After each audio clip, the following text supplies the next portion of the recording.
What's happening? This is the Tap In podcast. We are live inside the Tap In studio. Man, we got a good one today, boy. I'm telling you. Before we get started on the show, we got to take care of some business. This episode is brought to you by Blue Chew. Blue Chew brings you the first chewable with the same FDA-approved active ingredients as Viagra and Cialis. Blue Chew is made in the USA. It's prescribed only online by licensed physicians, so you don't have to go to the doctor or wait in line. It's even cheaper than a pharmacy, and they prepare and ship it right to you in a discreet package, so no awkwardness, and you don't have to leave your house. This is brought to you by BlueChew.com. Make sure y'all go to BlueChew.com. That's BLUE Chew.com/tap in for a free Blue Chew on us, on the house. You know what I mean? Just pay the $5 for shipping. Stop going to 7-Eleven before you go to your girl house. You know what I mean? Now let's get started with the show. So it's always a pleasure, one, to, tap in with somebody that's from the crib. You know what I'm saying? First and foremost. I got my boy Donte Johnson in the building. What's happening, man? Oh, man, I'm just happy to be here, man. It's a beautiful time. Yeah. Tap In podcast. We locked in. That's right. We about to get into it today. Yes, sir, man. Yeah. I appreciate you, man, for tapping in with me for sure. Most definitely. You know, when you send me the message to tap in, and then I saw you was from the crib, and you peoples with my boy Johnny and everything like that. I had to come pay homage and drop in with you. So it was definitely a no-brainer. How did you and Johnny meet? How did me and Johnny meet? Man, that's a good story. Me and Johnny been knowing each other for a while, man. I don't even remember how we met, bro. Just doing good business. Yeah. And, that's a very good story. I'm going to have to get back to you. I can't even tell you how me and Johnny met. Man, I got to really jog my memory on that one. But anyway, I can tell you this much.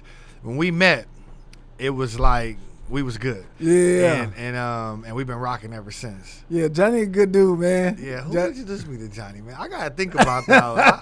I don't remember how I ended up meeting Johnny. I got to really think about that. That's a good question. Yeah. I'm going to get back to you. Okay, all right. So one of the reasons, two, this is the first show for Black History Month, you know what I mean? So we kicking it off with a blast. For sure. So one of the reasons why I wanted to bring you on is you are a black architect. Yes. You know what I mean? I don't mean to put the black on there, but I'm No, we're going to put the black on there. Okay. That's I want to highlight that, though. Yeah, you know what I mean? You got to. It's very important that we demonstrate our excellence. You know, like I was telling you earlier, the highly respected architect, engineer, developer, Paul Williams Revere, right? Yeah. He, developed and designed some of the most beautiful architecture that's in L.A., and so, and just for clarity for those who may want to challenge us on this, I did not acquire a degree. I'm not a licensed architect, but that's not a necessity. You don't have to have that to be a classified draftsman or refer to yourself as an architect. Okay. And so I'm an architect by trade. I've been in the business over 17 years now, right? In the business of land development, construction, and real estate, and I have immerse myself into the skill of the understanding of how to construct, how to reverse engineer, and how to engineer things that even engineers can't even wrap their brain around. Because when you go to school, you're taught a certain philosophy, right? Mm-hmm. And when you don't go to school, you have to learn a certain philosophy, and so you start to do things through ingenuity that creates things that will challenge an architect or engineer. I've been in meetings designing homes with architects, man, and I literally had an architect out of South Lake, Texas. I was building a 8,000 square foot home, $3 million home. Just the plans alone were $32,000, right? Mm-hmm. And I asked the architect to design it a certain way for me, and his rebuttal to me was, Donte, with all due respect, I've been doing this X amount of years, a lot longer than you've been building. And for you to come in my office and tell me to take modern aspects of architecture and put it into traditional architecture is like me coming to your house and telling you to, let's say, make fried chicken with cilantro lime. That was a racial direct statement at me because he was challenged and he was conflicted. Yeah. And for me to tell him how to take his school of thought of architecture and put the whoop on it, and I say whoop, right? Yeah. like they don't understand. Some people just don't understand how ingenuitive we are and how creative we are, and we do put a spin on everything, right? So because of that, like, you know, I run laps around some of these engineers and some of these architects. Yeah. So man, I want to let's get into it, because I know you from LA, right? Born and raised. Born in and LA. raised South Central, man. Yeah, and you know, I just realized something the other day, bro. I live in Cedar Hill. And I was born at Cedars-Sinai Hospital, and I do refer to myself as a spiritual being living a human experience, and I relate a lot of my energetic self to some of the higher vibrational energies that come from our ancient ancestors from ancient Kemet. And one of the most prestigious aspects of ancient Kemet was how everything was developed. And some of the first carvings and some of the first relics were all made out of cedar wood. And now I live in Cedar Hill on a plateau. And when I look at where I chose my site selection for my house, indirectly, just, you know, by just all purpose and calling, it's on a plateau. And the plateau at Giza, which was designed by architect Dozier, right, for Khufu, which I resonate with a lot. It's on a plateau and it looks over a city, just like the plateau of Cedar Hill where I live. And not only do I live in Cedar Hill, right, I was born at Cedars-Sinai. So you see how, like, some of these things, bro, when we go through the journey and the process of life and we come full circle and you start to connect certain dots, you realize why certain things work, right? So Dozier and Khufu and all these cedars and all these ancient geometrics and ancient architecture, you know what I'm saying, certain things like that, right, ties into this natural ability for me to be a natural architect and engineer without ever having to go to school for it.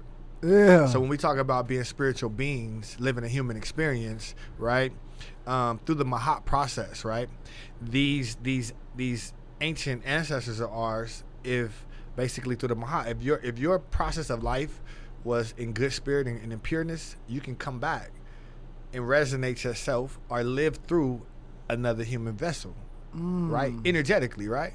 So I'm not saying that I'm a reincarnation of anything.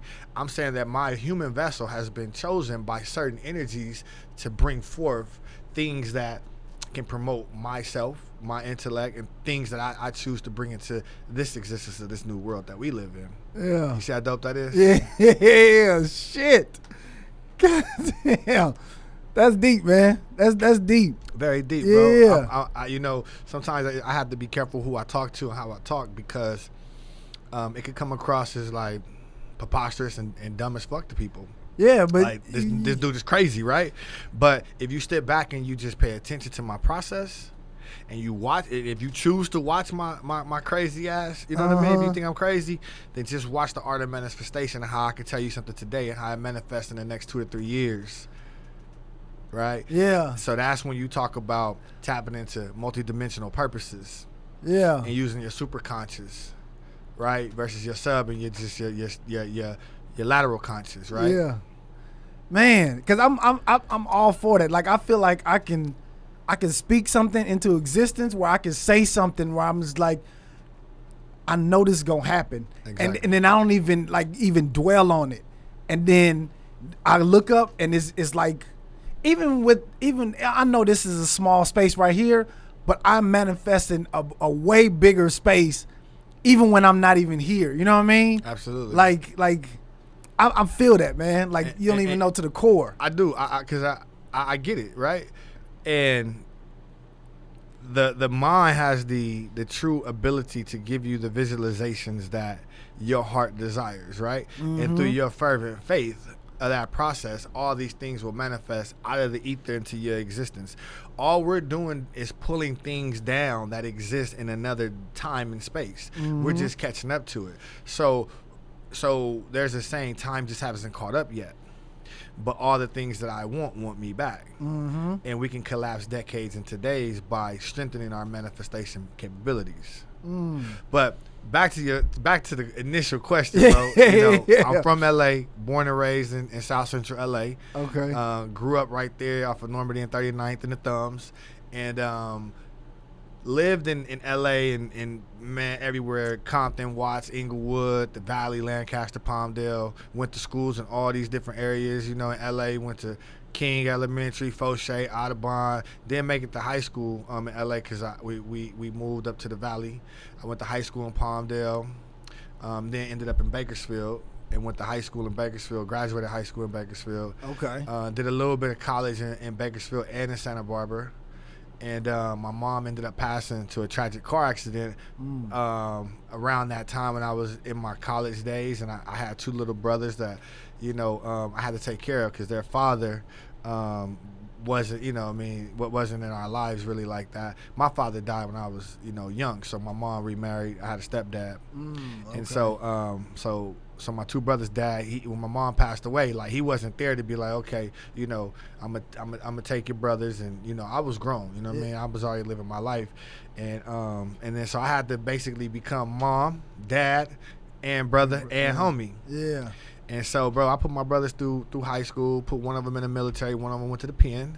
My youngest brother went to the pen. He wanted to be, he was out there, and he was a gangster. He was cold. I didn't know what he was doing, and a lot of the reason was because I was working and doing what I had to do. My little brother was still out there moving around, but he was real solid. Like he never brought no issues to the crib. But one day he got jammed up, so he ended up going to the pen for like 4 years, and my other brother was in the military. So like little bro went to the pen, that was his college, and the other bro went to the military, and he came home.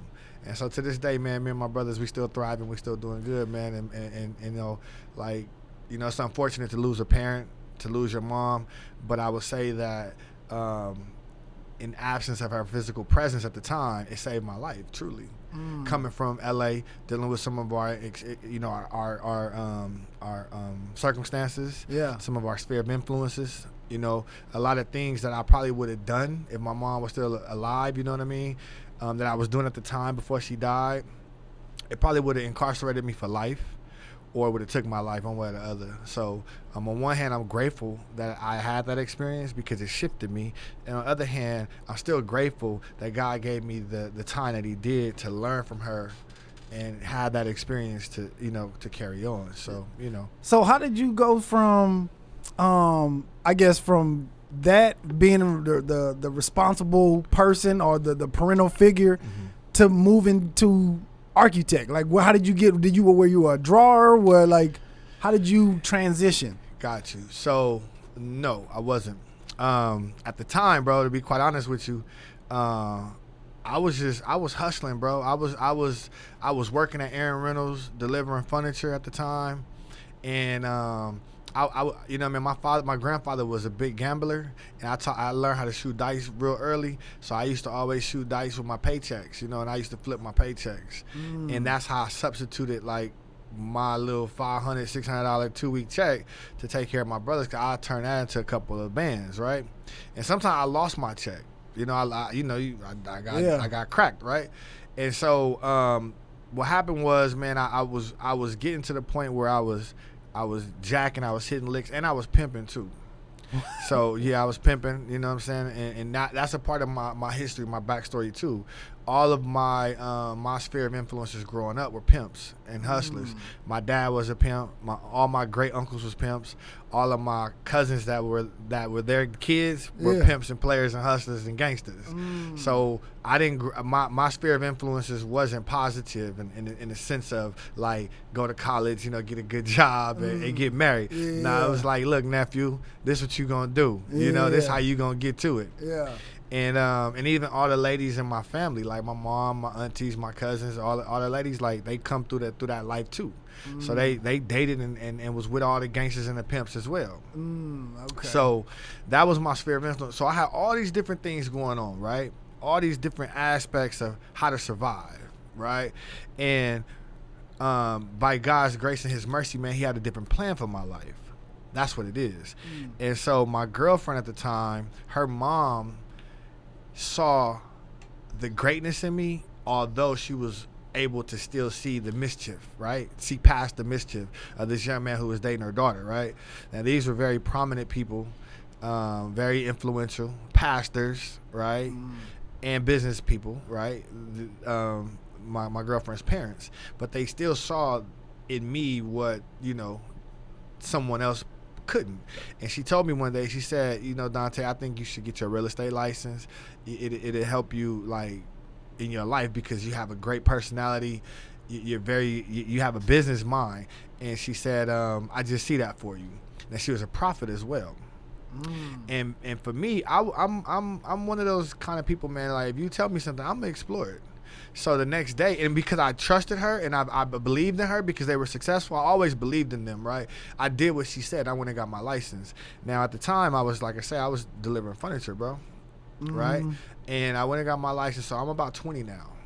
So I went and got my license and everything, and start selling real estate by 21, you know. And by 24, bro, I had created a platform for myself financially, right? My first check was $2,500 on the closing. Never had made any money like that, and I saw a lot of potential to just be in this business and be successful. It allowed me to take care of my family and myself a lot more.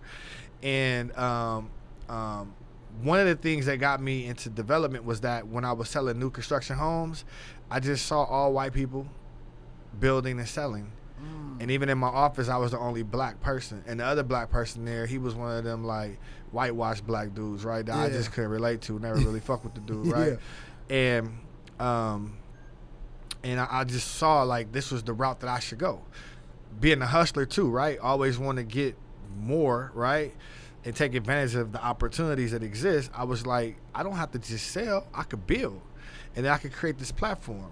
And then I was watching my broker. My broker was really good friends with the title company, like regional manager or the like, I don't know what Troy's position was, but he ran the title company. He didn't own the title company. It was American National Title, but like, he was their head guy, right?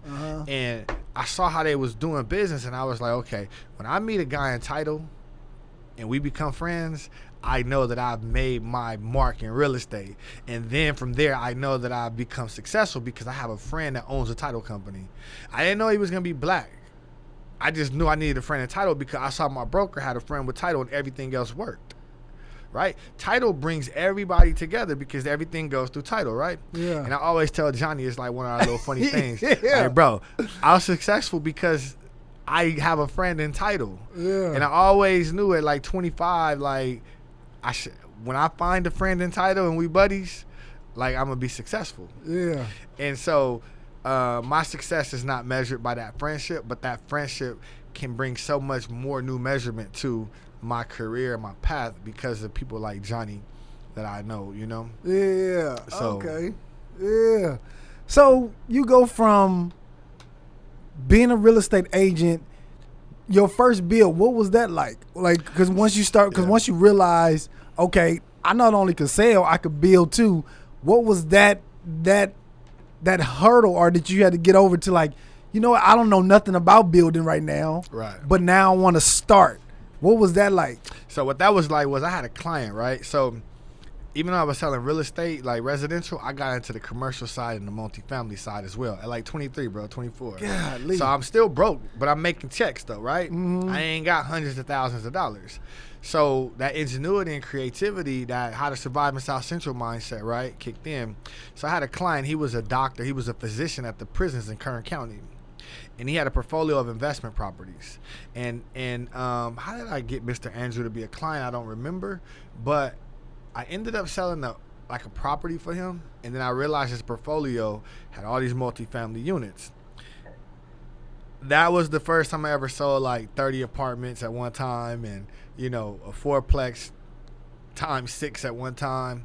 That really put me over the top. And so while I'm selling all this multifamily, I'm like, yo, I need to get some of this. Yeah. So I exchanged in exchange for him a commission for a couple of buildings. And so when I did that, that's when I cut my teeth in rehabbing. So I acquired the properties without no money. He just transferred them to me because they equated to my commission, right? How did you even know to even like ask for that? Yeah. Just being a hustler, bro. Like, remember, I was still macking too. I'm pimping, so you know you gotta act. You know, closed mouth don't get fed, right? So you know, and so I'm a negotiator. So when we negotiate, I'm knowing like my commission split is 10%. So 10% on $400,000 on a $400,000 deal is $40,000, and then we had $2-3 million apartments and complexes and commercial buildings. So I think with Mr. Andrew, I made over I don't know, $600,000 or $700,000 in commissions, right? Yeah. So I exchanged some of that just for properties, right? So I had the ability with my broker to do creative deals. I had a gangster broker too, right? Yeah. And so so some of my deals was done off the table, right? We just did certain things off the table, right? And so I ended up with 2 fourplexes.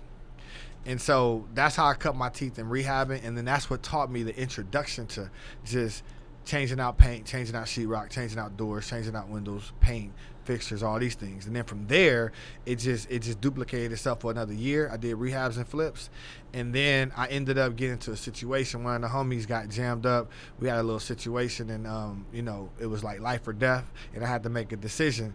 And I was looking at my circumstances, and I was like, do I make a pivot right now? And God speaks to you, right? He like, there's times in your life, bro, when you're gonna have the energy is gonna move different, the frequency is gonna move different, and you're gonna have to know how to migrate. It's just like the great elephant migration in Africa.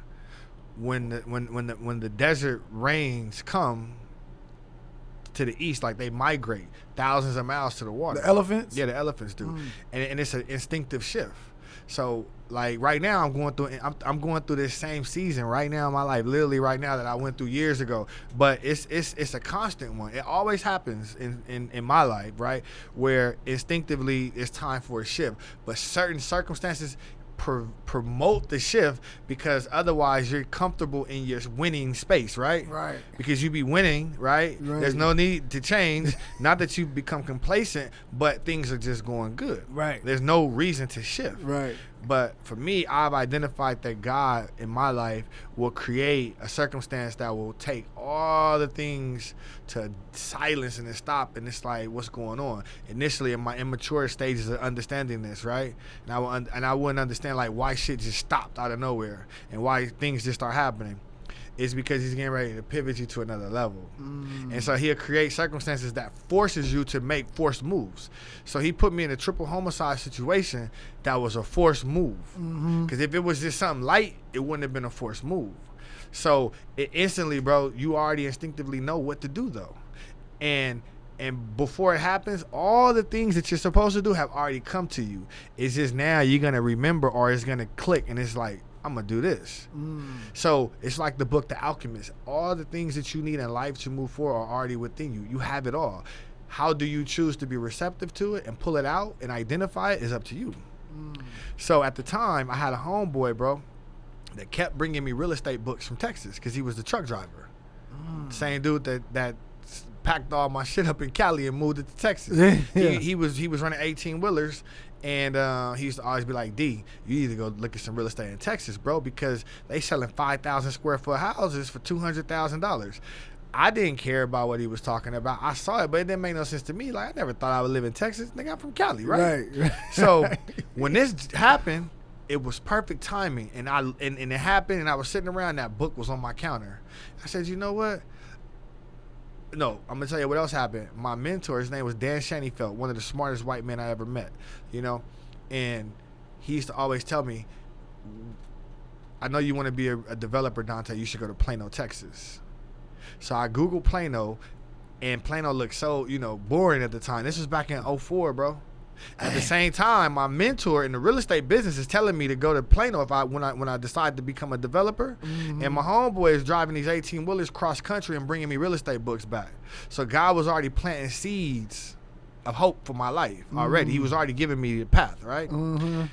At the time, too, Paul Walden had that song, Tipping on Fofos and all that. Remember that on the after hours? Yeah. So when I Googled Plano, it was late at night, and I was probably watching BET Uncut, and then I saw this shit pop up. Like, boom, it was at H-Town. And it was like Houston, Paul Wall, Slim Thug, you know what I mean? Yeah. And I was like, nah, fuck that, I'm going to Houston. And so I booked the flight, bro, the next day for 7 days to Houston, bro, and I didn't know nobody. And that's just me, bro. I'm an extroverted introvert. I'm a popular, nobody, you know what I mean? And I just flew out there, bro, and for me, being a Mac, right? I knew I was going to land. I was going to go to my airport. I was go to my hotel, check in. I'm going to the nearest mall. So I went to this mall called Willowbrook, bro. Pulled up at the Starbucks, got me a fresh little frappuccino, and just sat right there and waited to knock me what I was going to knock, right? Yeah. and ended up locking eyes with this chick, right? But she was like with this dude, and he saw me looking at this girl, and he started laughing, and it was kind of one of those things. Like, I see you looking at my girl. It's funny, like, cool. and then he came over. He's like, man, you ain't from here though, huh? And ended up being a cool dude. But see, listen. It was his purpose in my life to introduce me to the person that I'm still friends with today. Because when I was like, nah, I'm not from here, man. I'm just sitting here having me a Starbucks trying to crack me something so she could take me around the city for 7 days, right? And he's like, what you here for? I'm here to, find some real estate. I'm a developer out of California. So now my game was I'm a developer, right? Yeah. So I came with the game, I'm a developer, right? Never developed nothing, but that's who I was stepping into. I'm a developer. I'm here in Houston to buy land and develop. So they said, I'm going to introduce you to my guy named Marcus Stallings. So Marcus Stallings, bro, was building the type of houses that I build now. And he took me to meet this dude, and he lived in one of his houses. He lived in $1 million house. He was an engineer for Dell. He did some of their software or whatever. The guy who I'm talking about, who I met at Starbucks. He took me to this guy named Marcus Stallings. He was about a 50-year-old, black man, very successful. He was building like 4 houses at the time, $700,000-$800,000 houses in Houston. I was in awe. I felt like God had lined me up. And when, Houston niggas is slick, bro. You got to watch them. Yeah, right? I know all about Houston niggas. And so when I saw it, I was like, all right, like, I'm here for 7 days. I got, I was capping, right? And I did have the bread, but I was like, I'm a developer. I want to come here. But see, like, at that time, bro, I was 25 years old, bro. Imagine a 25-year-old kid talking to you, bro, about how much money he got, how he about to build houses. Like, you couldn't tell me nothing. I thought I had it all figured out, right? Yeah. So the whole time, man, I'm sitting there talking to this dude. I know he like, man, this dude full of shit. This nigga don't know shit, right? So I say, look, I'm going to buy one of your houses, and I'm going to move here in 30 days. And he said, oh, yeah? I said, yeah. I said, sell me one of your houses right now. I'll buy it. So he said, okay, I got one for sale. So he took me to it. Beautiful. I said, okay, let's open escrow. I'm going to pay you cash for it. I paid $385,000 cash for it. I called my homeboy who had the trucks, and I said, come pick up all my shit. I'm moving to Houston. So this happened, bro. I was on the highway, bro, driving to Houston when Hurricane Katrina. Matter of fact, the day Hurricane Katrina hit, my shit was in the route on the trucks to Houston, and I was leaving that next day after it hit. God. So while I'm on my way to Houston, bro, Hurricane Katrina just hit New Orleans, and everybody's shifting to Houston. So, bro, imagine I pulled into Houston with the refugees. Yeah. So Houston was cracking. Yeah. And I get there, right? And so at 25 years old, bro, like, make a long story short, bro, dude played me. He never taught me nothing.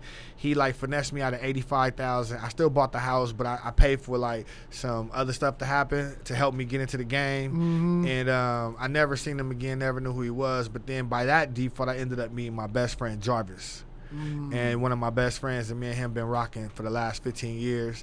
And, like, through my journey, bro, I just cut my teeth and just went through the motions, right? And I got to where I am by not giving up. And I still ended up building the houses. I ended up still becoming a land developer, and I'm still, moving forward. But, I'll say this, bro, like, and then back to the book, The Alchemist. You have to, when God gives you the vision and tell you to cross the desert, you got to be willing to cross the desert. And along the crossing of the desert, you're going to run into desert dwellers, thieves, alchemists, and other things along the way, women and everything. I've had 3 children since that process by different women in different parts of the desert. Yeah. You see what I'm saying? Yeah. But I'm still on the mission. Yeah. Still to build the pyramids. I'm still on my way to the Great Pyramids. I'm on my way to the piece of land where I'm gonna build the Great Pyramids. Yeah. And that's how we get to N.E.S.I.R. Yeah, explain N.E.S.I.R, man, because I seen it on your on your Instagram page, and I was like, yo, this is dope. What can you explain exactly what N.E.S.I.R is? So N.E.S.I.R, first of all, what N.E.S.I.R is N.E.S.I.R is the word for the acronym, the National Economic Self-Invested Reparations. So since this is Black History Month, let's talk about Black history. Yeah. We've been oppressed. We've been disenfranchised. We've been economically disproportionate to financial gain, growth, and opportunities in real estate and business. And also, we have been shunned out of our 40 acres and our mule. right? And you have groups of people who are rallying for reparations from the United States government. For me, I am not the type of guy who looks to the government for any type of assistance, because you're asking for help from your oppressor. No matter how you cut the pie, it's the oppressor's pie. No matter what portion they give you, it's contaminated. And unless you bake your own pie and produce your own pies, you're not going to get the pie that you really want. Right. Right? Right. Okay. So, reparations don't need to come from the government. Fuck what they did to us. Like, we passed that shit. We got space and opportunity now to become who we want to become. And if you still dwelling on that, you just a part of that group. No disrespect to you. Cool. But the people who think like me, we bootstrappers. We get it how we get it, and we create our own resources. And if you're going to wait for somebody to give you a handout, then that's fine. Yeah. But we not. We're going to create our own handouts. And that's what the reparations that are self-invested look like. So how do you go about doing it? Or what is the plan to go about doing it? So how you go about doing it is, first of all, you have what we call crowdfunding platforms or whatnot, right? But crowdfunding platforms is still regulated and governed by the SEC, right? The IRS, and the same government that you're oppressed by, right? So for me, my platform isn't regulated and it isn't governed by the United States government. It is a straight contribution and distribution between me and my people who choose and elect to become members. If you give me money, that's your decision. Yeah. How I choose to give you a distribution or a return back on it is my ethics. Right? Yeah. So for me, I plan to create and build city infrastructures of residential housing, commercial shopping centers and retail spaces and office buildings, schools and other complex parks and so forth, right?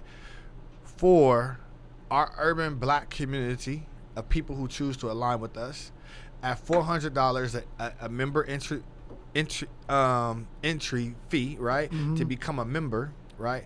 And then in collusion with that, we'll have a private equity side for those who want to make greater returns, right? Because the $400 contribution isn't a get-rich scheme. It's not about how much money I'm going to get back. It's about, here's a black man with a vision who's been on a path, who God gave a vision to, and he's engaging in it and crossing all the hurdles and everything to make it happen. He's doing it for us. Although, yes, I want to be successful and make a certain amount of money, bro, this is a kingdom project. This is something that when we build it, right, all the profit proceeds that come from it after the gross expenses, after our net operating costs are paid out, the rate of return on our investment is redistributed equally to the members. Back to the members. Yeah, period. And for me, I'm completely fine with that because it has given me an opportunity to create a job for myself that I enjoy doing, which is building cities or building developments, right? Without having to use oppressor funds from a bank or from a hedge fund that is not going to benefit my community. Right. Now, if I go to a hedge fund, I ask for a $2 billion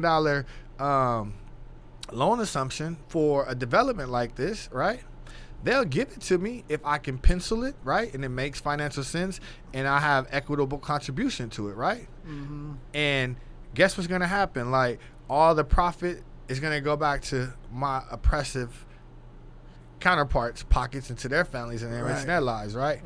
That same amount of money can be allocated from my own people. Now, this is another thing. I'm going to say this very clear. I'm going to look in the window. I'm not rallying for nobody's support. I'm going to do it, launch it, and the right people with the right energy, bro, with the right synergy are going to align. So this is not a solicitation to get all the black people to work. Yeah. It's not. It's like, you know, when Moses freed the Hebrew slaves, right? Okay? It's like there was people who didn't choose to go with this man. Right? And the people that chose to go was a part of the splitting of the Red Sea, allegedly, right? Yeah. Okay. That was a phenomenal act, an event that happened in the course of our history. And what it is that I'm getting ready to do, bro, is the equivalent to splitting the Red Sea, because I'm about to do something completely unconventional that's not going to make a lot of economic or financial sense to financial analysts and all these other motherfuckers that be talking all this old bullshit, right? Yeah. And it's not going to make sense to these old government patronizing ass niggas who be trying to do these old government ass requests for proposal projects and $billion it ain't going to make sense to them, bro, because nothing makes sense to anyone that you get unconventionally from God. It never will make sense because it doesn't. It's not supposed to make sense. I wonder, is that what you're doing? Is it similar to what's the other dude named? Jay Morrison? Yeah. Completely not similar at all. By no means. Okay. Because Jay, and no disrespect to Jay, but with all due respect to Jay didn't have his shit together. He had a great idea. Let me tell you something. First of all, I'm gonna address it the way that I saw it. I'm gonna tell you straight up. And for anybody who's listening who knows both projects, mine hasn't come yet. But let me tell you something. In every war situation, in every battle situation, a general will send in the 1st battalion to go clear the landmines. God does the same things, right? Before he sends his greatest angels out, he gonna send some other angels to clear some landmines. Then he gonna send the real troops to go in and handle the real business and fight the real battle that need to be fought with the real spiritual warfare. Jay, watch this. Jay cleared a lot of landmines like he was supposed to. I got on a live with Jay, bro, and I tried to tell him, bro, I'm a prophet, and I've already been revealed information. I'm trying to tell you. I got the proof to show. I got the picture. I screenshotted it because I knew that one day I'm going to be able to tell this nigga, like, bro, I tried to warn you that you are about to clear landmines, and you have been assigned in a frequency, right? But you a fall guy, bro. And don't be the complete fall guy. Pay attention to being the fall guy, but don't just be the fall guy. Jay is the fall guy now, but it's by his design though, right? So, and I'm glad I'm saying this right now. This shit is real liberating to be able to say this on the platform. Yeah, he's a great guy, great mindset, great frequency, but the wrong intentions. Let me tell you why. His purpose wasn't necessarily to save our people, bro. It was just to glorify himself as who he thought he was. And so the resources that he thought he had, he really didn't have because it didn't work. And he put all these strategic pieces together that still didn't work. But God still let him get through so he could clear the landmines and clear the field. So therefore, when the righteous stand up and the righteous come forth, people can see the difference in the approach. Now, this is the approach. I just told you that all the rate of return of all profits that are the profit, 100% of it is going back to the people. Well, the difference with Jay is not a land developer. He hires developers. He hires contractors. I am the contractor. I am the architect. So right there, I've already showed you cost savings and incentivizing right there. Not only that, I've created myself a job in the project because I'm the project contractor. Yeah. So I don't have to pay somebody to do my job. Yeah. He's paying somebody to do his job. Then not only that, he has to pay himself to do a job. Yeah. I'll do this shit for free because it's my passion. I will go do it for free, bro. I don't care about making money. God's already blessed me. And that's why I bring the private equity side to it. That's where we make money. We don't make money with the people who we got to give food to from the loaf of bread and the one fish. Right. God gave me an understanding that I could break bread with this one fish and this one piece of bread. But he showed me how to fish and how to bake. So I don't need to take a piece of your bread and your fish. I could go fish and bring some more fish, right? Yeah. He told Peter Simon to cast his nets. Peter said, okay, because I believe in you, I will. And then there was an overflow. So because I believe, bro, we will have this overflow. And to finish wrapping this shit up, listen, he can't build without hiring somebody because he's not the architect, he's not the builder. He got to hire all these people. Then he has this whole big platform, right? And it's not a knock to bro. It's just the difference in the structuring, right? Yeah. And then when the profits come in, you only giving a portion of it. You give, I think, 40%, right? Yeah. And then you taking like 60%, 50 for your company, 10% probably for like taxes or whatever. I don't know where they allocated that cost to. And then he's distributing 40%. So over the last 3 years, congratulations to him for successfully being the first black tier 2 A whatever, whatever the fuck, Yeah. and no disrespect, but whatever, you know what I'm saying? Congratulations to that. But the failure is in 3 years you only gave these motherfucking people $1.67. I don't care if you compare that to all these other, distributions and shareholders that get, their dividends. No, bro. You don't take $10 million, $15 million from our people, bro, and then only give them a fucking $1.67 as a dividend 3 years later because you chose to launch outside of the alignment that you were supposed to be in, right? And you chose to come in doing a coronavirus and what I'm gonna call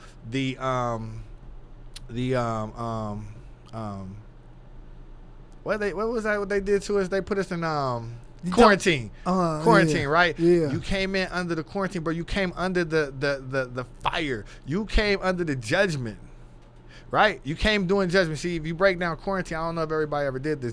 Have you ever broke down what quarantine means? No. So quarantine, if you break down words, bro, you'll learn a lot about what it means. Quarren, there is no diction for the word corn. Q-U-A-R-N. Or Q-U-A-R-A-N, corn, right? Mm-hmm. There is no diction for it. You can't find corn in the dictionary, but you can find Quran, which is Christ-like follower. Okay, and then when you get to teen or tine, T-I-N-E, right? In English dictionary, that's a sharp fork, pitchfork, or prong. Okay. Okay. Okay. And in Irish diction, right, is fire.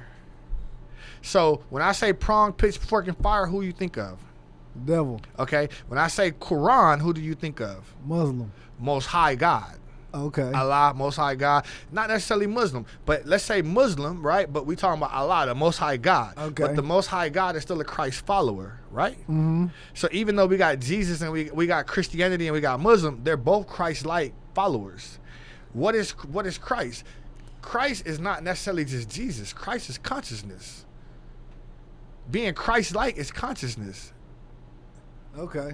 See, Jesus Christ, right, by Greek mythology or European mythology, whatever, when you get back to ancient Egyptian mythology, right, Christ, Christos, is consciousness, bro. It has nothing to do with you. Jesus himself, as the conscious man that he was, is the equivalent to this man right here. See, Jesus from Nazareth to Bethlehem, which was the ghetto of Jerusalem. Mr. Nipsey Hussle was from Crenshaw and Slauson, which was the ghetto of South Central. Yeah. Both impacted a large population of people, both at their death and persecution and assassination and crucifixion. People from far and wide gathered and came to the holy ground. Crenshaw and Slauson is your modern day Jerusalem, homie. Damn. Of Christ consciousness. Nip had Christ consciousness. Hold that thought. Yo, this episode is brought to you by Blue Chew. Blue Chew brings you the first chewable and FDA-approved ingredients as Viagra and Cialis, okay? Make sure y'all go and get you a Blue Chew. Try it free on us. It's made in this USA, prescribed by licensed physicians, okay? And it comes in a little discreet little box so nobody even know that you're even getting it. And it comes right to your door so you don't have to wait in line, buy it at the store. Go to bluechew.com, B-L-U-E chew.com, and use the promo code TAPIN, and you get it free on us. All you got to do is pay $5 for the shipping, and it comes right to your doorstep, okay? That's B-L-U-E chew.com. Now back to the show. Yeah, he didn't have to act like Jesus or say, I'm Jesus. He was himself, just like Jesus was. You got to remember, nobody knew who Jesus was until he became 33 years old. A lot of people didn't know who Nip was until he became dead at 33 years old. They both came up under the same circumstances, without a father. Even Nip had a father. Jesus had one too. But they grew up with their mama in the ghetto, in Nazareth, Bethlehem, Crenshaw, and Slauson, to be prophetic in their word, to raise the consciousness of a people to a Christ-like mindset. And then they were both persecuted at 33. Boom. When I saw that, bro, I knew we was coming into the time of judgment. Hence comes Corona. It wasn't about Corona. It wasn't about quarantine, bro. in the Book of Judgment, it said in 2,000 years, right, that the spiritual dwellers of hell will be able to rise again, right? Which means we will go into a new world. Okay, a new world meaning a new energy, which is the reason why we're in the moon of Aquarius, why all the vibrational energies, the great conjunction, the two planets aligning, all of these things are constellational things that happen that the Mayans and the Egyptians always talked about. It's timing. So we just are in the timing. But because we live with everything in front of us, bro, we don't see constellationally what's happening. That's just repeating this cycle. Okay? Mm-hmm. And then so with all these things going on and me being conscious in my development, bro, I realized that this young man was in the same vibrational energy. It's just like my phone and your phone, if I call it, is in the same vibrational energy. It's like the frequency that's on the same pathway, right? Yeah. He's tapped into what I'm tapped into. The difference is that my network is just different. See, I got Sprint. You may have Metro PCS. That's a deregulated lower grade, so you're not gonna get the benefits. You're not gonna get all the access that I get on my phone. So I'm gonna have more access to more information. You're gonna be limited. So because I got more access, I was able to see what was happening. Now, certain things have to come in place for other things to come. So without this young man doing that, then now, right, we won't have a catalyst to say, okay, at least we know we can do it. Let's just put the right person in place with the right plan. Now let's go. Now you could bust the waters open. See, watch this. What if there's a guy who came before Moses and said, okay, I'm going to take y'all motherfuckers out of here because fuck this shit, right? We're going to be the first to do it. And then you get them out the gates and everybody running, everybody happy, right? And you get to that motherfucking water and boom. You didn't have the power to get through the water though. Yeah. And now you asking for help, you know, you get into it with guys on the internet. Everybody done expose you and show who you really was and what your real true intentions are. Like I say, no disrespect, but these are the facts, bro. These are the spiritual warfare facts, right? So now there's going to be an alignment of some new people that have Christ-like consciousness that come through like Moses, right? And it could be multiple of us. It's multiple Moseses, right? Harriet Tubman was a Moses, right? Okay, so it could be a woman and a man together or multiple, right? Yeah. And then when we get out the gates, meaning when we get out of this state of oppression, right, which you're seeing right now, the same oppressor is fighting itself. That's why they just did what they did in Capitol Hill, all that. Their system is breaking down. Their mathematics don't work no more, bro. So now they're like raccoons, and I say they, and this is not radical or racial. I say they as an energetic being, right? Like, you know, you ever heard a thing called be a good Samaritan? Yeah. That is an actual race of people. You ever heard of a Martian? Yeah. That's a race of people, bro. Okay? We through It's a race of people? Yeah, Samaritans is a race of people. Okay. And Martians is a race of being people, right? Uh-huh. And you have other races of energies and people, right? Okay. So when you see certain acts of these certain beings acting a certain way that you've never seen act like this before. Have you ever seen a raccoon with rabies? No. They come out in the daytime and do the most random shit. Really? Raccoons never come out in the daytime. You've never seen the Klan rally in the daytime, have you? No. They're a sick population right now, homie. And they're sick because now everything that gave them power, remember we was like 400 years of cursed? You're not cursed anymore, technically, right? You're not in bondage because those mathematics that they stole from us, those principles, those writings, you know, when you spell, right? When you write on paper, you spell, right? You're spelling, right? Yeah. But people don't understand breaking words down. What spell? How you spell spelling? S-P-E-L-L. Prefix, suffix is I-N-G, right? I'm writing a spell, and then I'm spelling, right?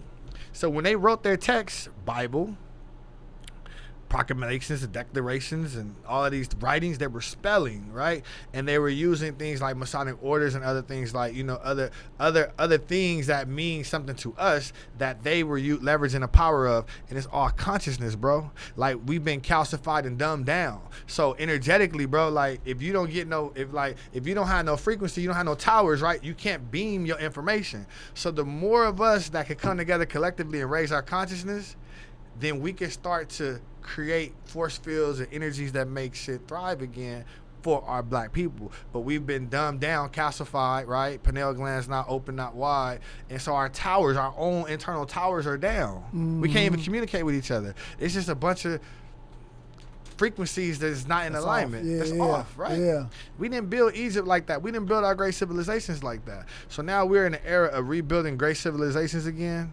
And in order to do that, bro, like the Patriots had to go to war, right?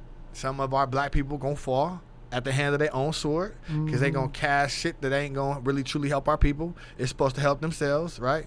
I seen a man who said he had, all of this, going on, but I didn't see no Rolexes, I didn't see no houses, I didn't see nothing. And then all of a sudden you launch this platform for blacks, and now all of a sudden you got Rolexes and houses and shit. You know what I'm saying? Like, how the fuck, right? Yeah. So you basically led people into a death trap. But these people are still gonna be liberated because a lot of them didn't succumb. They were still saved, right? And so, man, it's gonna be a group of people who gonna come through, bro. And I know that was a lot to talk about N.E.S.I.R, but bro, that's what N.E.S.I.R is about. See, N.E.S.I.R is not just about construction and money. N.E.S.I.R is about how we gonna get ourselves to building a great civilization for our people again. And I just happen to be the architect and engineer with the idea to do it. Okay. You know what I mean? Yeah. And it's right time. And imagine, bro, like we would have launched this 2020 when the vision of 2020 was supposed to launch. We would have launched we would have planted seeds in the bad time or the bad moon, right? And I didn't know that. But when you have a hedge of protection and you in the right divine order, bro, everything is gonna align for your life the way it's supposed to. And so N.E.S.I.R is still alive and well, healthy breathing, in its own little nucleus. And it's still in a perfect situation right now, and we not ancient. We not in no urgency to do nothing, bro. Everything is in divine timing. Yeah. You got to be at peace with yourself and understand that everything that's in alignment is gonna come. Now I'll say this: over the past few months, bro, like my energy with what I've been doing that you've seen DK International doing has been a little off. But I know God is shifting and pivoting right now. So you have to be still. When they say peace, be still. And then you start to see what's been right there the whole time. And then you start to move. Almost like going back to that story where I told you back when I first came from California here. So there's, man, it's a lot to it. And you really got to be focused. You gotta have clarity. You can't be blinded. Like I'm drinking water. You know what I'm saying? I don't want to continue to calcify anything like that. You know what I mean? We in this time right now for our people, bro. For everything that's happening, bro. This is a whole new world. Like even though we got Biden coming in as a president and Obama and Michelle Obama is right there, bro. Bro, this world that you're about to see moving forward is never going to be the same. And I can prove it to you. Just watch the latest automotive commercials. And watch the latest like soda brand commercials. Okay. Every one of them are showing you interstellar concepts. They're already, like, if you watch a car commercial, right? They're showing you the car, but they're showing you interstellar space travel. Have you noticed that yet? No, I ain't paying attention to it, honestly. That's because basically, bro, they going back to Mars, where the Martians came from. And if you do your history, you'll understand that the Martians depleted all their resources, bro, just like the Europeans did when they came and found America. These colonizers, these Vikings, they deplete their resources, burn it down, tear it down till there's nothing left, right? And so now, like, you take, for instance, Elon Musk, right? Why this dude able to do all this damn shit so rapidly, right? That's an advanced race of knowledge, bro. Like, so basically, bro, like, we're not gonna get into all this, but anyway, there's a race of people on Mars, literally. And they depleted their resources, had war on their planet, just like you seeing here. And they had to go somewhere else. They came here. They came here, right? Meshed with all the other races here, including the Good Samaritans, right? And a Samaritan, like, you know how we're good, pure people, like, we really don't have a lot of hatred in us, bro. No matter how much you fuck with us, bro, we not gonna really be too mad, right? Yeah. Imagine a grown 50-year-old man meeting a 14-year-old girl. The Samaritan people was like a 14-year-old girl, and the Martians was like a 50-year-old fucking antagonist, pedophile kind of man. You know what I mean? Yeah. And through all the other stories and all the other shit that you could go read about later, more or less, now they're able to go back to where they come from. So a lot of things that are accelerating them back, that's where the reason why you can say a lot of space travel now, because they get to go back. They couldn't go back, like the portals wasn't open. So all these great conjunctions, all these planets coming into orbit allows things to move from a gravitational force field, like the 10th planet, the 11th planet, planet Nibiru, all these different things, like the reptilian races, all this. Bro, that shit is not just out there just to be out there. Yeah. It's real shit, real facts. Now, how did you, because here's what I'm thinking while you talking, I'm like, where does he get this information We from? good on time, first of all? Huh? We good on time? Yeah. Oh, okay. Yeah. Where do I get this information? Yeah, man, like, because. You got an iPhone? Yeah. Okay, let me prove something to you, okay? Okay. When you get an update to your phone, where do you get it from? From Apple. Okay. And where does it, okay, Apple gives it to you. How do you get it to your device? Do you got to plug it in somewhere? You got to plug it into a wall? Nah, it's It's automatically beamed to your phone, right? Yeah. Okay. So our Most High God beams us information just like Apple beam you information. Apple could be your God, or God could be your God. Apple could be your source of information, or God could be your source of information. I have more information coming from God than Google could ever give me. I reference Google. I have an Apple phone, but everything I'm telling you, bro, didn't come from books. It didn't come from Google. It didn't come from Apple. It came from God. And then I compounded that with just my own, like, forward thinking and moving forward. Like, after I read The Alchemist, bro, I booked the flight and went to Egypt to see Egypt for myself. I gotta read Alchemy. What other books you read? What other books are you reading? So the latest book that I'm reading right now is architectural books, because I'm looking to like I use a lot of books for references, but like books for knowledge and purpose of life. Like, I like a lot of Napoleon Hill books. Yeah, Napoleon Hill's dope. Yeah, I read some other authors, but like, really, to be honest with you, bro, I can't really tell you all the names of the books because I'm more of a reference reader. Like, I don't pick it up and try to remember who the author was or what the name of the book. Well, I ain't worried about that, right? Somebody might drop me a book, I'm gonna flip to the page, and what I need to read is like. Yeah. It's hard to explain. No, I'm similar. Like, I'm reading like 6 books right now, but they like in sections. You know what I'm saying? Like, and it's like I don't have to retain.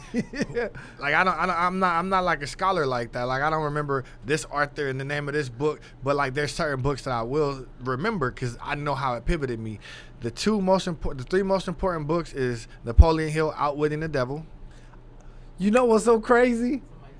The homeboy that I had on the show, it's on YouTube. It's for free. You can listen to it. You can listen to audiobook, but I actually had a book and the audiobook. It's dope. It's better to listen to the audiobook because you can hear the conversation. It's dope. It's a dope book because that's the biggest thing that you deal with every day is outwitting your dark forces, right? Yeah. Boom. When you stack that with reading The Alchemist and understanding your journey, right? Don't be outwitted on your journey and drift and get distracted. Yeah. Hence walking through the desert, right? Yeah.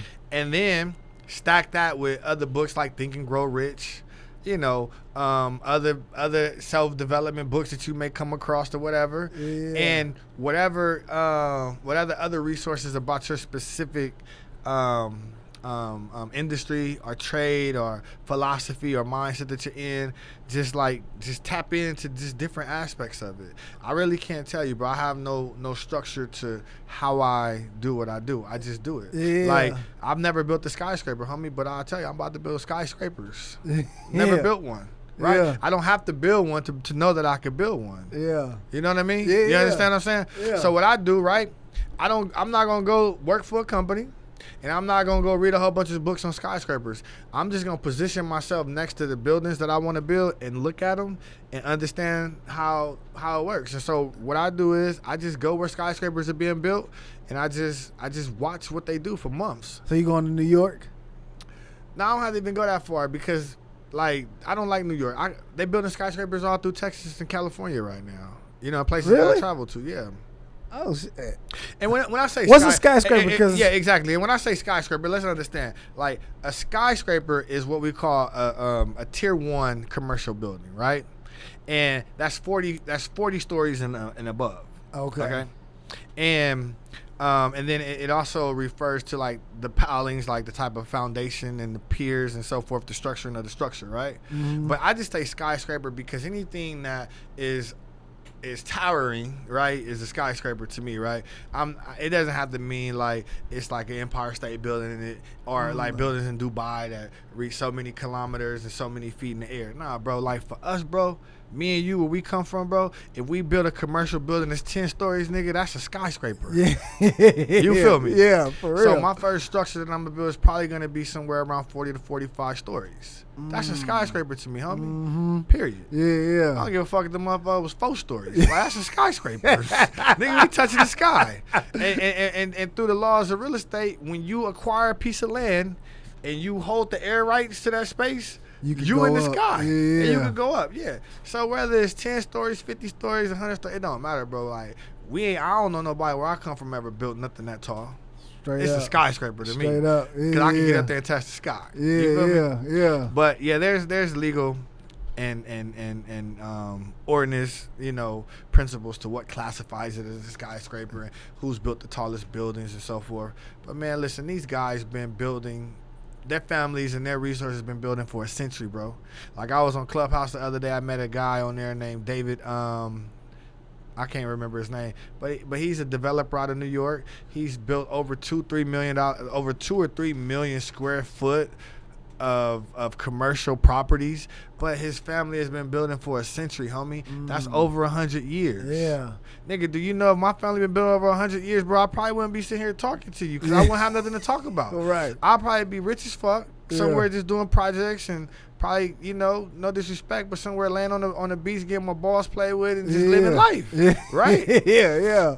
But no, that's not where I'm at. I'm still in the desert with it, and we still got temples to build, and I guess a century from now, one of my heirs could talk about what we did.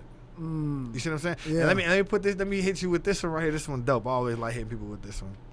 Before the pharaohs ever knew that they was gonna build pyramidal buildings, right? They built like mud houses, right? They built just regular mud houses. They didn't even know like to build pyramidal shapes, right? Dozier, which is the engineer, architect, and scholar and mathematician, right? He built the first pyramid, but it wasn't a pyramid. It ended up becoming rounded because it collapsed, which is they call it a round pyramid, right? Then he perfected I take that back.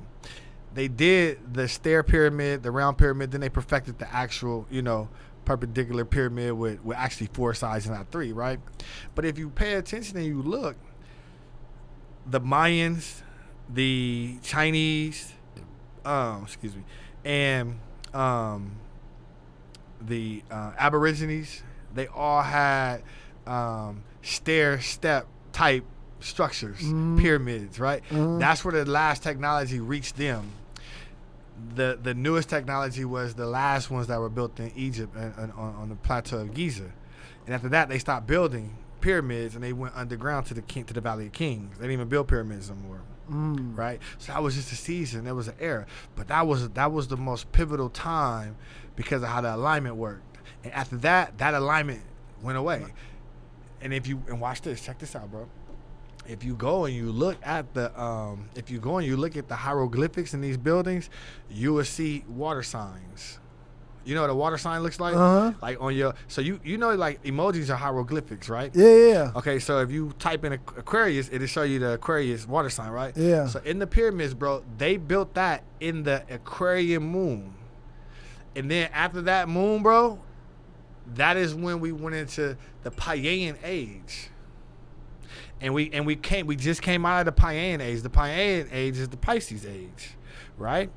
And that's the fish representation. Right? I wish Nate was here, man. Yeah, Nate is an astrologist. He know all about this. Okay, it's cool. Let me check it out. But to my point, that frequency is the frequency that I'm on. That built those structures, and now it's time to rebuild those same structures. They just not gonna look like that. But the principle is of the Aquarian moon. Right? Everything else is the in-between time. Yeah. You see what I'm saying? When it's your birthday, bro, it's a different kind of celebration. Yeah. Right? This is the celebration now of that. Damn, man. I like this kind of shit. I do, because I feel like it's it's operating on a higher frequency than what I'm used to. You know what I mean? Okay. So that's why I like this kind of conversation. And what is resonating with you about it? Because I feel like a lot of times I move off just spirit. You know what I'm saying? Just that inner feeling and that inner spirit. And I know I don't necessarily follow the Bible and you know what I mean? I don't necessarily do that, but it's certain principles in there that I, okay, yes, I follow those principles. Absolutely. But I feel like there is an outside power and there is an outside entity that is working all the time, day and night, you know what I mean? But I just feel like there's like this divine power that I know that's working. And every time that I do something or I want to do something or I want to move or I'm like, you know what? And that I kind of feel like throughout my life, it's been working on me because it's always times where it's like, okay, Donte, you got to do this, or all right, Donte, just go, just leave. And it's always every time that I'm not there, something just happens and it's just like, I can't explain it. I don't know. And I just feel like either I'm being covered, you know what I'm saying, by a higher entity or ancestors. I don't know what it is, but I feel like a lot of my movements and the things that I do are being guided. Yeah. And it's true. You are being protected. And so as long as your energy is pure, right? And you're moving as best as you can to your knowledge, right? Mm-hmm. Then yes, you have what we would refer to as guardian angels that will give you discernment. And so like sometimes we may be late to an appointment by 15 minutes, but that 15 minutes could have saved you from something, or it could have prepared you to meet someone. You can be like, let's say our interview right now goes over by 10 minutes, and as I'm walking out, I get on the elevator and I meet someone that I was supposed to meet, but I wouldn't have met that person if I wouldn't exceeded that 10 minutes. Or let's say I was supposed to show up at 1 o'clock to a party, but I didn't get there and I didn't even make it, and that night the party got shot up. Or let's say that I never even thought I was supposed to have this interview, and when you air this interview, it's going to bring me 3 board of directors for N.E.S.I.R. Because what's going to convey out in the frequency that's going to go out to this camera is going to resonate with the people who's supposed to be in the desert with me. Yeah. Yeah. So your alignment is your alignment. There's nothing you can do about it. But your discernment is everything. So you have to have all of it working. And that's the reason why you have to be clear within self most of the time. Because if you're not clear within self, you won't be receptive to what you need to hear. You won't be perceptive to what you need to see. And you won't be accepting to what you need to receive. Yeah. I want to do this. I know I seen on your Instagram page you said you are a master manifester. I want you to, because what I want to do is I want you to explain like how other people can manifest things in their life and how that looks and how that works. Because I think it was like when I was in college, me and my homeboy had a conversation about manifesting things. And it was like, once we say this is what I want to do and there's not any inkling of doubt, that shit come right like exactly the way we said it, exactly the way we wanted. That was the key, what you just said. Without a what? Without a what? Inkling of doubt. Right. What is doubt? When you not sure or you don't think something is going to happen, you be like, man, what if this happened? What if you start doubting yourself? And when you act in that space, what are you lacking? I guess confidence or faith. Faith, okay. Faith is the belief in things not yet seen. Okay. And the believing of things that are yet to come. And in the Bible, right? We use the Bible. In the Bible, it says, when a man becomes one with his house, all things are made good.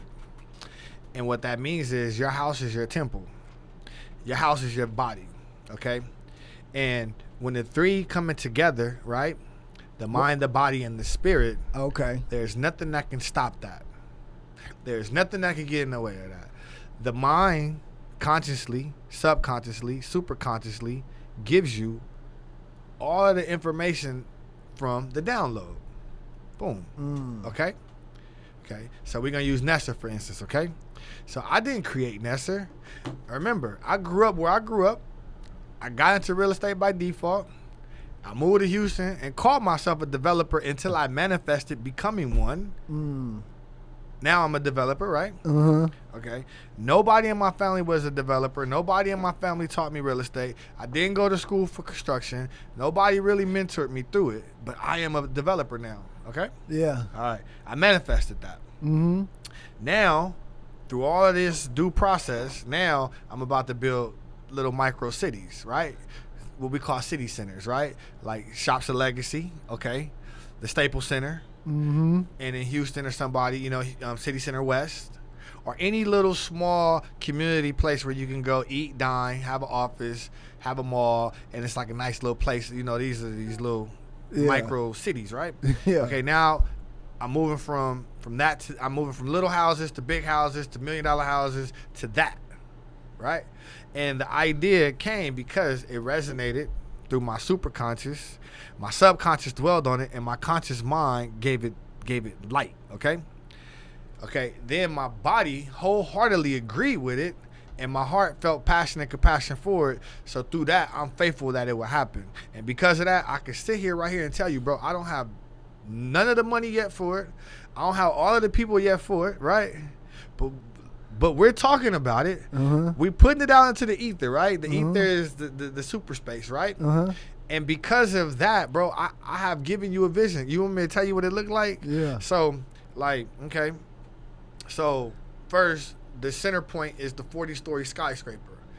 In that building, bro, all of your top tier black corporate executive companies, let's say Coca-Cola, Google, IBM,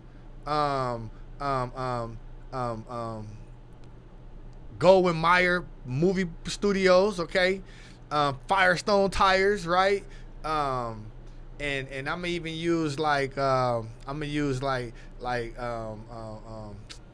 Continental Airlines or whatever airline, right? Okay. Now I said all them white companies, but all these are gonna be black businesses. In this first skyscraper built by black people, for black people, and all of the black corporations that are gonna be in alignment are gonna lease these 10,000, 15,000 square foot floors. Full capacity, okay? Then to the side of these buildings, you're gonna have retail space, right?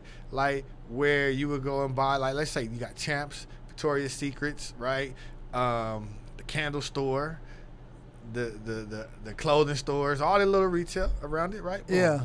Then on the back side of that, you got some housing, multifamily, apartments over here, townhome sections over here, some other apartments over here, a high-rise apartment building like Cirque and 21 all, right? Boom. And then and you see I'm pushing everything to the back, right? Because right here you have a green area. It's full of grass and water and waterfalls and shit like that. So you can go out and kind of, like Saturdays we may have, in the Forum area and where we have like the Palladium, right? Outdoor concerts and stuff like that, right?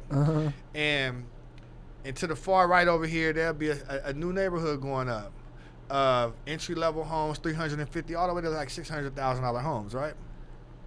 Then somewhere back over here, bro, you have $1 million gated estate with homes that start at $3 million, okay? And then somewhere on the backside behind me over here, we'll have some other, we probably have our first black, middle school that goes up to high school and elementary, and then a couple of medical facility buildings and so forth like this, right? All built on maybe 50 acres, right? $2-3 billion project. Built by black people, bro, from South Central, from the 3rd Ward of Houston, from South Oak Cliff, from the Boogie Down Bronx, from the bacon beans what's that Walaka in Florida, in Miami. It's a little neighborhood, but Walaka, so like but from the boroughs, right? Yeah. From Missouri, like all around, bro. All of your Hebrew Israelites that what I'm saying are in alignment with this frequency, right? Us, yeah, right? Coming together, putting this fund together to start just building these centers where we align with the proper site location to build. Okay. This is a legacy build, though. This isn't about us getting rich. It's about the value of life, that we can go and see what we did, And we know that there's value there because we know there's a value add because we just improved a piece of property that's worth more than what we paid for it. And we have that equitable position in there. We're not looking necessarily to get rich off of it. We don't want the money back. Let's keep building because we know we're going to now institutionalize our kids to think this way, to become the leaders of the next phase of this, right? Mm-hmm. And to keep pushing it forward, bro, like the founding fathers of America did, pretty much, right? So we're gonna found our own new America for ourselves, and the way we gotta do it, bro, is not be at each other and come together and really do something. And I'm not talking about politically. I'm not talking about starting at the White House and getting government tax credits and shit like that. Nah, fuck all that. Mm-hmm. Like, put your money into the pot. Don't worry about it. We're going to assign the right people, and we're going to make sure that we got the right people because we're doing it with good intentions. It's not to beat nobody out of shit. Yeah. It's to like be like, yo, we did this, right? Yeah. Period, man. That's the mindset. That's the energy. And there's nothing about it. It's like, it's not even a debate whether it's going to be fucked up. And if something is fucked up, it was some shit that was out of our control, and we're going to understand that was out of our control. But a lot of things that are out of our control can be mitigated. What do you think about the I think it's in Georgia, it's like 100 families or something like that they build in like a little city. Mm-hmm. I think it's in Georgia. I'm not sure. Yeah, I don't know, but I think I heard about it. But what you got to understand, remember, bro, we are the descendants. We are the genealogy, right? And the genotype of our ancestors. Mm-hmm. I'm not the only person that thinks like this. You just happen to know me, or you happen to hear about me. Mm-hmm. There's other people in this same frequency doing what we're doing. Some even doing it bigger. Like, there's other people that's doing what I'm talking about, but you just probably haven't seen it yet. Yeah. You see what I mean? Yeah. There's a lot of us in this frequency right now. I just think that mine is just relative to my thoughts. And a lot of people will say, you know, you're just a dreamer. But, like, aren't the fuck you supposed to dream? Yeah, that's what you're supposed to do. Like, watch this, bro. When we grew up as kids, they put you in the room and tell you, like, use your imagination and dream, right? And then when you get to an age where you're supposed to be responsible, what the fuck? We're not supposed to dream no more? Yeah. Supposed to live, like, in fucking reality and pay bills and go to work every day? No, fuck you. Yeah. Like, no, I'm still dreaming. Right. Like, and my dreams are big. And because your dream's not, fuck you. Like, don't hate on my dream. Like, let me keep dreaming and watch my dreams come true. And I'm not going to laugh at you, but I'm going to be like, haha, I told you. Yeah. Like, you didn't believe, like, we can manifest things into our existence, into our realm. Like, God didn't give you all this good life just to sit the fuck here and work for somebody and not really, like, do something with your imagination. Yeah. Like, everything that we have, bro, this, like these headphones, these damn water bottles, it came from a vision, a dream that somebody had that somebody, mostly everybody, didn't believe in, except for that one person. That's it, yeah. That came together with his whole temple, his mind, his heart, and his whole body, and led the way, and didn't wait for nobody to follow. Everybody else just got in line with it, you know? And it's just that simple, bro. And, like, we see it every day, bro, man. These others, man, they go and build cities so fast. They build, like, see how fast they building this shit, bro? Yeah. Fast as fuck, right? Yeah. Tell me some shit that we built as blacks that you done seen. You talking about, like, structure-wise? Like, I'm talking about structure-wise. I'm talking about some infrastructure. I'm talking about some shit that we can put on TV and be like, man, we did this. Like that shit I just showed you on that video. Yeah. What we got like that? Nothing. Yeah. Since when? Nothing. Since ever. Yeah. Don't you think it's time? Yeah. Who gonna do it? And then you got other guys that's doing their own little shit in small little pockets. But, bro, it's bigger than us, bro. We can't have small pockets. Our board of directors needs to be at least 150 strong. Like, we basically need to build like a damn presidential cabinet of the best. Yeah. But not just because of their education or their experience, but because of their spiritual purpose. Not religious. You could be from any religion. Religion has no value. Your spiritual understanding for the Most High God is what matters. Because all religions is cool. Right? Yeah. Like, just because you a Crip or a Blood don't make you not a banger. Yeah. You a banger. Yeah. And if we in the pen and on a 4-yard and it go down, the funk jump, nigga, we nigga, Bloods and Crip, nigga, we homies. Cause, right? Right. Okay. So I don't care what religion you from. We on the 4 line right now, and it's a green light, and they sticking you every chance they get. And that's the yard you on right now. Yeah. And these Proud Boys and these governors and what they call them, What they call these other little clowns? Antifas. The Antifas, bro. Man, them motherfuckers is nigga. You on level 4 right now. That's rocking. Yeah. What's happening? You feel me? Yeah. Okay. So man, how could people get a hold of you, man, if they want to? So you can tap in with me on my IG at international_DK. You can email me at the DK Standard at gmail.com. That's my public Gmail. And you can go to my website, www.thedkstandard.com. And you can call me too at I was like, this nigga getting everything. Yeah, just tap in with me on my IG though. That's where I'm at. That's what's up, man. I appreciate you coming through, Tank, man. Oh yeah, for sure, man. It's been a pleasure, man. Yes, sir. Yes, sir. You dropped some jewels on us, yo. Yo, man, thank y'all for tapping in with us, man. This has been the Tap In Podcast. Holla.